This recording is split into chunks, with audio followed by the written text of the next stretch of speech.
L'heure est grave, les gars. L'heure est grave. En effet, vous avez vu le titre, Casemiro va s'engager pour Manchester United. J'étais obligé de faire une vidéo sur ça. Bon, déjà, je suis pour le Real Madrid. Mais c'est vraiment c'est un gros transfert, les gars. Peut-être que ça passe inaperçu ou quoi, mais c'est un très très gros transfert. Un transfert très important. Très important, car on parle de Casemiro quand même, les gars. Le gars joue au Real Madrid, il a tout gagné depuis 10 ans. Bref, aujourd'hui, on va parler de Casemiro. Voilà, déjà tout d'abord, bonjour, j'espère que vous allez bien, que tout se passe bien pour vous.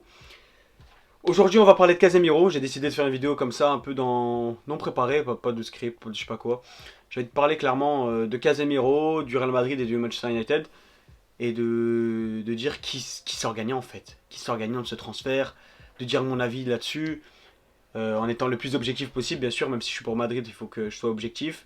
Au début, je vais contextualiser, après, je vais parler du point de vue Real, du point de vue United et du point de vue Casemiro.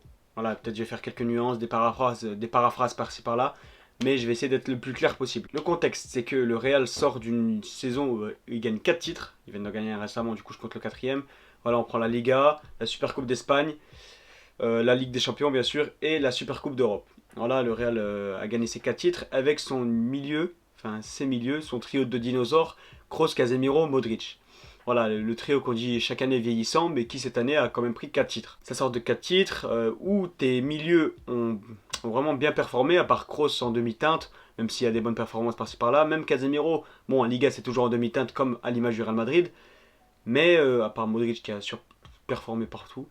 Mais Casemiro, dans les grosses échéances, a été présent et a tapé du poing comme il sait le faire d'habitude. Voilà, l'image du rock de Casemiro, on l'a bien vu dans les gros matchs. Et Casemiro, une saison même un peu mitigée au début de la saison, moi j'étais le premier à le critiquer. Il faisait des matchs un peu merdiques, il mettait pas un pied, il ratait tout. Voilà, c'était pas le Casemiro que je connaissais. Mais après, au fur et à mesure de la saison, que le Real sait se réveiller au printemps, et Casemiro aussi, comme tous ses joueurs. Et voilà, le mode Ligue des Champions est activé, et voilà, ils sont imbattables. Bref, t'as Casemiro là, je sais pas s'il veut vraiment partir, mais en tout cas, Manchester United propose 80 ou 60 millions pour s'offrir les services de Casemiro. Et en plus, je crois qu'il va avoir un salaire doublé par rapport au Real. Franchement, c'est une très belle offre. C'est une très belle offre. Voilà, j'ai un peu contextualisé la chose. Voilà, c'est pour vous mettre dans le bain. Voilà, ça a été confirmé plutôt par les sources comme Mohamed Bouafsi, c'est très fiable. Marca un peu moins fiable. Mais bref, tout corrèle pour que Casemiro signe à United. Normalement, là, on est le 18 à l'heure où je vous parle. Le 19, visite médicale à Manchester directement. C'est très direct. Maintenant que j'ai contextualisé, on va passer au point de vue Real Madrid. Que doit en tirer le Real Madrid de ce transfert? Voilà. Comment tirer cette question? Comment tourner cette question? Voilà. Qui est gagnant? Enfin, est-ce que le Real Madrid est gagnant dans ce transfert? Alors, on va parler clair. Moi, personnellement, je suis mitigé sur le point de vue Real Madrid. C'est-à-dire que on va citer tout d'abord les points négatifs avant d'engager les points positifs.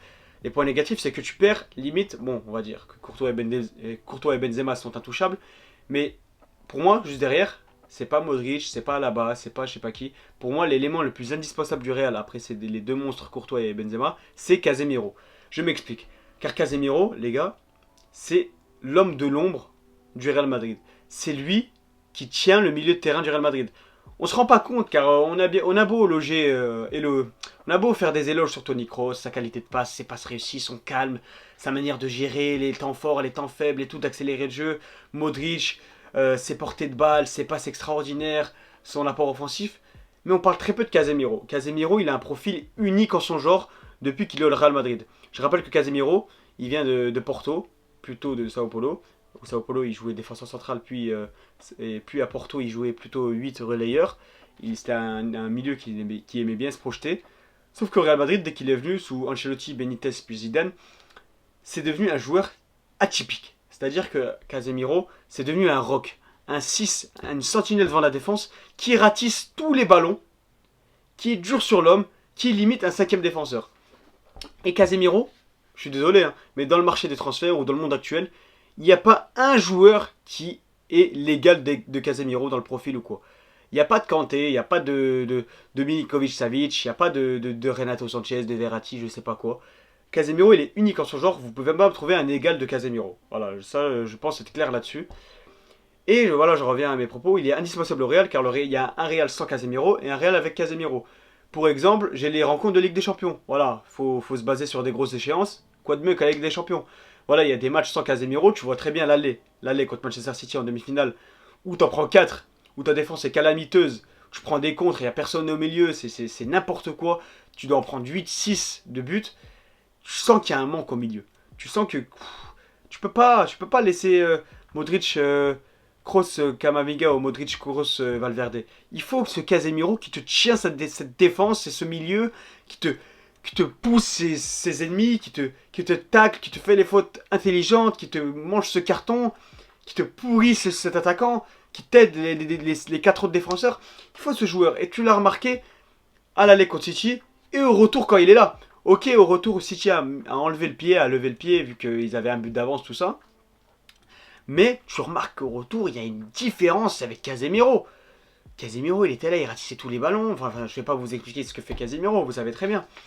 Mais il y a un Real sans Casemiro avec Casemiro. Et ça, que ce soit en Liga, ou que ce soit en Ligue des Champions. C'est clair et net, il est indispensable. Il tient cette défense, c'est la pierre angulaire, quoi. Et voilà, du côté Real Madrid, c'est pour ça que je disais que je trouve pas ça logique de le vendre, quoi. Voilà, c'est surtout aussi, voilà, je parlais des points négatifs, il y a ça, c'est l'indispensabilité de Casemiro, c'est aussi la capacité à Tchouaméni de le remplacer dans l'immédiat. Voilà, je vous informe, Tchouaméni a été recruté au Real Madrid en début d'été pour la maudite somme de 100 millions d'euros. Voilà, c'est un message quand même fort à Casemiro. Tu recrutes un milieu presque le même poste environ. Pour 100 millions d'euros, ça veut dire que ouais, voilà la relève, tu vas bientôt dégager. Voilà, bah d'ailleurs, contre Francfort en Super Coupe d'Europe, Casemiro, on a vu un match où tu sentais qu'il y avait la coque derrière lui. Limite, il a fini homme du match, le mec, tellement il était super fort, il a surperformé.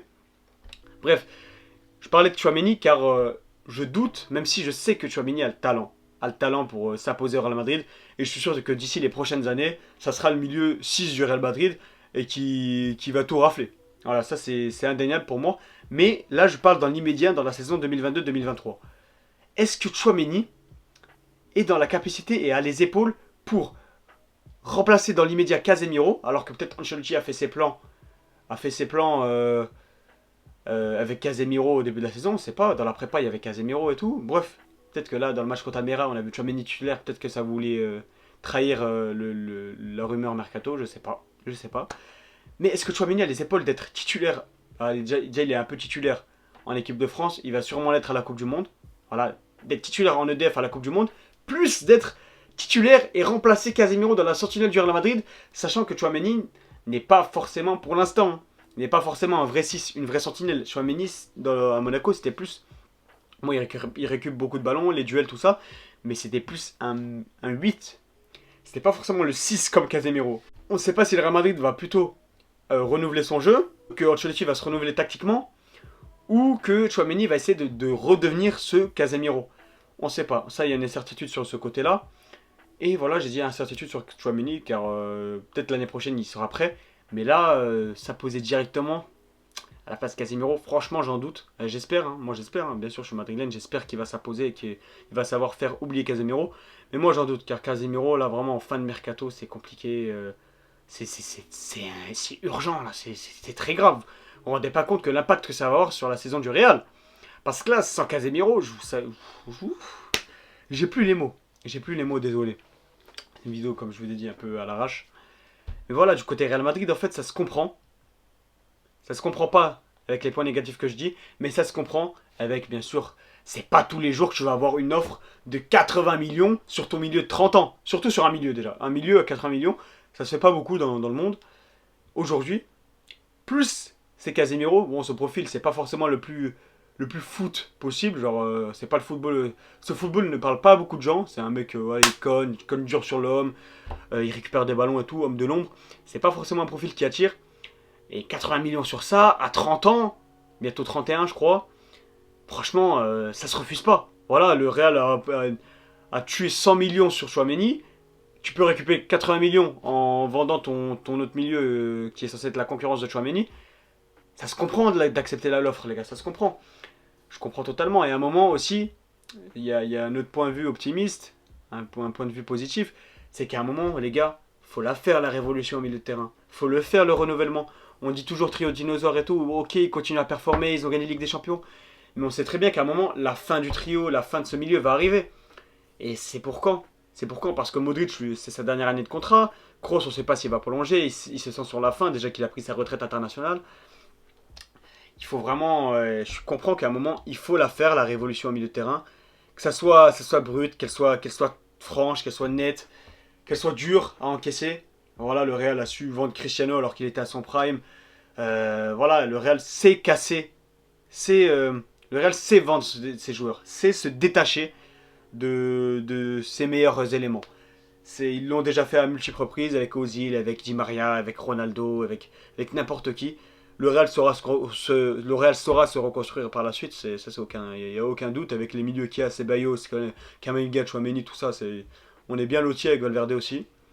Mais c'est qu'à un moment aussi, je suis ce côté optimiste, ce côté réaliste surtout, c'est qu'il faut se séparer de son milieu à un moment, il faut faire la cassure. Je comprends le point de vue du Real à se détacher de Casemiro, mais sur un point de vue purement sportif et tactique, c'est vraiment un très très gros risque. Un très gros risque. À voir. Petite transition maintenant, on va passer du côté Manchester United. Déjà, l'idée de recruter de Casemiro.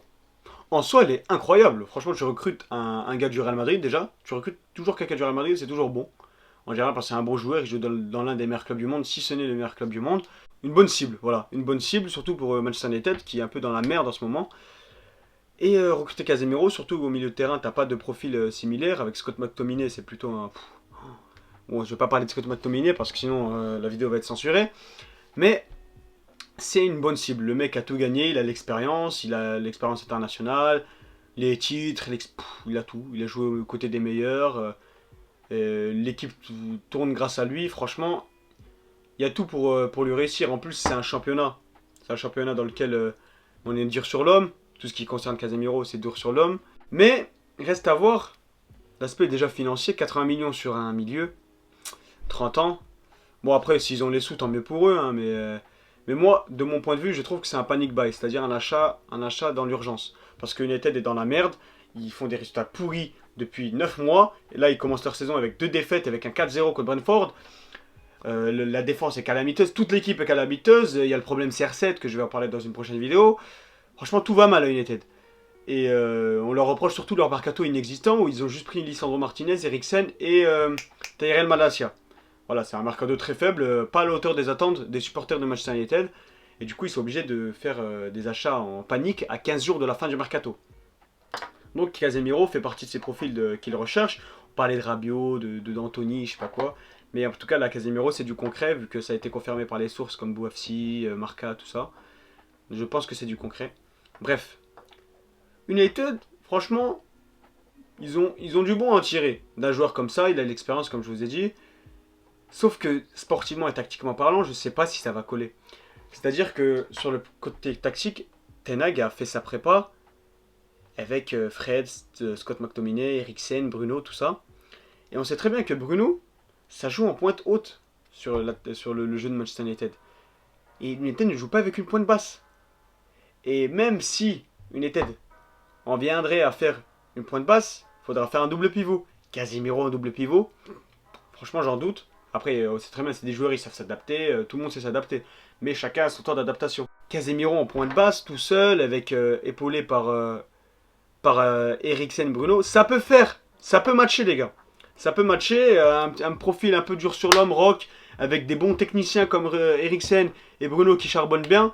Ça peut, bon, c'est pas, je vais tout proportion garder, hein, c'est pas comme le trio au Real Madrid, mais voilà, ça peut s'apparenter à ça. Mais à voir comment ça se profile, car Erik Ten Hag, je pense pas qu'il avait planifié de mettre Casemiro dans ses plans au début de la pré-saison, quoi. C'est surtout du panic buy des dirigeants de Manchester United. Bref, ça peut coller. Moi, je dis qu'à United, ça peut coller, surtout avec le championnat que c'est, dur sur l'homme, tout ça, avec le milieu qu'il y a. Sauf que, les gars, il y a l'imaginaire, les spéculations que je parle, et il y a la réalité, les gars. La réalité, c'est que Manchester United, je le dis très bien, c'est une équipe qui est nulle à chier. Nul à chier. Parce que t'as beau recruter qui tu veux, t'as beau ramener Neymar, t'as beau ramener Benzema, t'as beau ramener Sergio Ramos, Le problème, il n'est pas là, le problème, il vient des dirigeants, les gars. Et que de la mentalité du club, il n'y a aucun joueur qui est à fond, à part CR7, mais il commence à faire ses caprices. Bref, il n'y a aucun joueur qui est dans une mentale de victorieux, ambitieux, et il n'y a aucun leader. Ok, peut-être Casemiro, ça pourrait être le leader vocal, le leader du vestiaire. Mais c'est pas ça qui manque à United. C'est une reconstruction. Peut-être que la reconstruction, elle passe par ça, ok. Mais les gars, c'est pas le recrutement de Casemiro qui va changer les choses, à mon humble avis. C'est pas ça qui va changer les choses, les gars. Je sais pas, surtout, tu t'engages dans l'inconnu.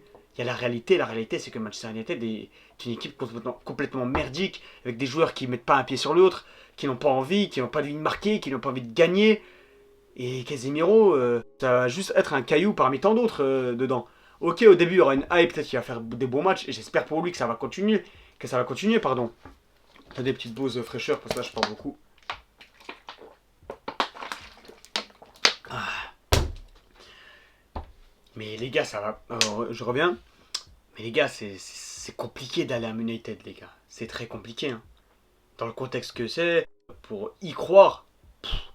Alors là, faut y aller. Hein. Pour croire au retour d'United, faut y aller. Hein. Et c'est pas Casemiro, tout Casemiro qu'il est, qui va le faire. Bref, United, il faut pas que Casemiro. Le mercato finit dans 15 jours. C'est pas Casemiro qui va tout changer et que United va finir premier de PL et va gagner l'Europa League. Non, non, il faut d'autres recrues, les gars. Il faut un attaque. Parce que là, t'as le cousin de Rashford en attaque. Parce que Rashford n'existe pas. Pour moi, c'est son cousin en attaque. T'as Sancho, le pauvre, il peut rien faire. T'as CR7 qui veut se barrer. En défense, je vais pas parler de la défense. Sinon, comme je vous ai dit, je vais me faire censurer. T'as De Gea maintenant qui fait caca culotte. Je sais pas, les gars. Je sais pas. Franchement, il faut encore qu'ils recrutent United. Je sais pas. C'est pas Casemiro qui va changer les choses. Faut plein de recrues là, faut s'attaquer sur le marché. Panic buy, tant pis, comme j'ai dit, tant pis, faut acheter. Voilà. Bref, côté United, comme j'ai dit, il y a plus de points positifs que de négatifs. Maintenant, point de vue Casemiro, point de vue du joueur. Les gars, mettez-vous à la place de Casemiro. T'as 30 ans. T'as tout gagné avec ton club. Tout, t'as tout vu. T'as tout vu, des échecs, mais t'as surtout vu des victoires. T'as 4-5 Ligues des Champions. T'as tout gagné. T'as gagné des Ligas. T'as côtoyé les meilleurs, t'as côtoyé CR7, Benzema, Bale, Di Maria, t'as tout côtoyé. T'as pas envie de changer un peu? Non, là j'essaie de le comprendre. T'as pas envie de changer d'air, de tester un nouveau truc, de te dire, ah, je veux montrer aux gens que je suis pas que le milieu du Real Madrid. Je veux montrer aux gens que je suis un très bon milieu, même en dehors de ma zone de confort qu'est le Real Madrid. Et ça les gars, c'est compréhensible. C'est compréhensible, surtout qu'il peut gagner le double de son salaire. Ça, c'est un point de vue financier que je vais pas trop m'aventurer dedans vu que je m'y connais pas trop. T'as ça, t'as l'envie de découvrir un nouveau pays, des nouveaux coéquipiers, un nouvel air, un nouveau championnat. Je comprends l'idée du renouveau. C'est comme Schmeichel, je comprends de venir à Nice, de trouver un nouveau pays, c'est normal. Mais les gars, il y a la réalité aussi. Il y a les rêves et tout ça, la bonne condition de vie. Mais il y a le côté sportif, la réalité, c'est que tous les joueurs qui quittent le Real Madrid, c'est le déclin. Aucune exception possible. Surtout à partir de 25 ans. Parce que là, vous allez me dire, oh, mais il y a Odegaard. Les gars, Odegaard, il a 19 ans, ça y est, c'est normal, il a toute sa carrière devant lui encore. Mais je parle des CR7. Je parle des Ozil. Je parle des... Bon, les Gareth Bale, c'est fini. Je parle des Ramos. Je parle des Ressé. Je parle de tous les joueurs, les gars. Tous les joueurs. Après le Real Madrid, c'est le néant. Voilà, CR7, vous allez me dire quoi? Moi aussi, je suis un pro CR7, les gars. Vous allez me dire quoi, CR7? Ouais, mais il a ses stats à la Juve, ouais, il a les championnats à la Juve, ouais, il a ses stats en PL. Les gars, est-ce qu'il a gagné des Ligues des Champions? Est-ce qu'il a fait tant? Est-ce qu'il a fait pareil qu'au Real? Non. Parce qu'au Real, les gars, c'est l'apogée d'une carrière. T'es dans le meilleur club du monde, donc t'es au meilleur niveau de ta carrière. Et c'est quand tu quittes le Real que tu vas dans un club moins prestigieux, du coup, t'es sur le déclin, quoi. T'es sur une pente descendante. Et ça, c'est la réalité, les gars. C'est que Casemiro, là, il sait très bien que ça va être la fin de sa carrière. Dans 3-4 ans, ça y est, c'est fini. Et voilà, tous les joueurs qui quittent le Real, c'est le déclin. Et voilà, quand t'es Casemiro, est-ce que tu te dis pas, je reste 1 an, 2 ans de plus, je tiens la concurrence avec Tchouaméni, peut-être qu'il va me remplacer, mais je reste dans mon club, je marque l'histoire et je prends ma retraite là-bas ou je prends ma retraite au Brésil directement. Au lieu de m'engager dans un bourbier. United, c'est un club un peu hasardeux, il faut des résultats pourris. Franchement, les gars, en fait, je comprends Casemiro, il y a un dilemme, mais après, il y a des côtés familiaux et personnels qu'on peut pas savoir. Et je le comprends d'avoir un renouveau. Mais sur le côté sportif, c'est. Voilà, quitter le Real, surtout il y a le cœur du Madrilène qui parle là, c'est compliqué de quitter le Real. C'est compliqué, mais à un moment, il faut faire et il faut penser au club. Il faut penser au club et se dire qu'il y a du nouveau. Ils ont recruté Chouameni, que ça veut dire un peu que tu vas partager à moins avoir tant de jeu, que tu vas devoir surperformer, que c'est compréhensible, les gars. Et que si tu agis dans le sens du club, tu te dis qu'il faut renouveler ce milieu de terrain et que voilà, et qu'à un moment, faut dire au revoir. C'est toujours mitigé en fait. Sur tous les points de vue que j'ai dit, les gars, sur Real, il y a des côtés optimistes et il y a des côtés positifs et négatifs. Sur United, pareil. Et sur le côté Casemiro, pareil. Pour ça que je suis mitigé sur la question. Mais mon point de vue personnel et mon point de vue madrilène, c'est que. Je sais pas, il n'y a aucun gagnant pour moi. Voilà, on va conclure par ça. Pour moi, il n'y a aucun gagnant dans ce deal. Car United, voilà, c'est pas en recrutant que Casemiro que la saison, hop là, ils vont finir premier devant City, ils vont taper Liverpool et qu'ils vont gagner l'Europa League. Non, non, non, il faut recruter, il faut changer les dirigeants, tout ça. Et Casemiro, il s'engage dans un bourbier. Après, t'as le point de vue Real, se séparer de Casemiro à l'aube, même au début de sa saison, et mettre tout sur les épaules d'un gamin de Monaco qui a jamais disputé la Ligue des Champions et qui va être titulaire à la Coupe du Monde, c'est vraiment très risqué. Voilà, c'était pour un peu généraliser la vidéo. C'est une vidéo un peu à l'arrache, voilà. J'espère que j'ai été clair. J'ai pas de script ou quoi, c'est vraiment une vidéo. Il est quelle heure là? Il est 23h le 18 là. Casemiro il va signer dans les prochaines heures à United. Et voilà les gars, merci Casemiro. Alors vraiment merci Casemiro, quel joueur les gars, c'est un putain de joueur. C'est un monstre au milieu de terrain, les gars. Je sais pas si vous vous rendez compte. C'est pour ça que je vous parle. Parce que je suis vraiment dégoûté qu'il parle du Real Madrid, les gars. Vous vous rendez pas compte de l'importance de ce mec. Il est trop fort. Il est unique en son genre. Il te tient à milieu. Il te pousse les adversaires. Il te les tacle. Il te fait les fautes intelligentes. Il te sauve des matchs. Il te marque des buts. Ah là là, les gars, c'est le cœur du Madrilène qui parle. Mais voilà. Voilà, c'est triste de se séparer de Casemiro, d'un soldat comme ça. C'est le soldat du Real Madrid, clairement. Et voilà, hein, c'est triste, mais bon, il y a un au revoir. Il y a un au revoir à tout, il y a une fin à tout. Et voilà, hein, j'espère que cette vidéo vous a plu. Et que Casemiro va s'épanouir à United, s'il y va, bien sûr. Et voilà. Ah, comme on dit, tous les joueurs après le Real Madrid, c'est le néant. C'est pas moi qui l'a dit, c'est Luka Modric. Mais en tout cas, j'espère pour Casemiro que ça va bien se relever. Ça va bien se relever, même si dans le club où il va, il y a deux pires exemples possibles que sont Ronaldo et Varane. Que pour montrer que après le Real Madrid c'est la merde, voilà, Varane après le Real Madrid, voilà, que des blessures avec dans un club de merde. Enfin de merde, je respecte United les gars, hein. Moi je dis juste club de merde par rapport aux résultats qu'ils font, hein. J'ai rien contre Manchester United, hein. Et Ronaldo, qui même malgré tous les efforts qu'il fait à 37 ans, il a beau mettre des buts à la dernière seconde, des triplés, des 20 buts en PL, ça sert à rien. Voilà, ça sert à rien, tu peux même pas qualifier ton équipe en Ligue des Champions, même avec ça. Voilà, c'est pour dire le bourbier qu'est Manchester United. Bref, on va enfin clôturer cette vidéo. J'espère que ça vous a plu les gars. N'hésitez pas à me dire ce que vous en pensez sur le transfert de Casemiro. Si vous trouvez ça judicieux, si vous pensez qu'il doit rester au Real Madrid ou partir. Bref, j'espère que vous avez kiffé. Partagez la vidéo les gars, à vos amis mancuniens, madrilènes, tout ça, les brésiliens, je sais pas. En tout cas, n'hésitez pas à lâcher un like si vous avez aimé. N'oubliez pas de vous abonner, ceux qui ne sont pas abonnés. Il y a beaucoup de non-abonnés qui regardent mes vidéos. Abonnez-vous les gars, activez la cloche pour avoir la notification sur toutes mes vidéos. Et likez les gars pour les référencements, ça m'aiderait beaucoup. Et je vous dis à la prochaine pour une nouvelle vidéo. Ciao les gars.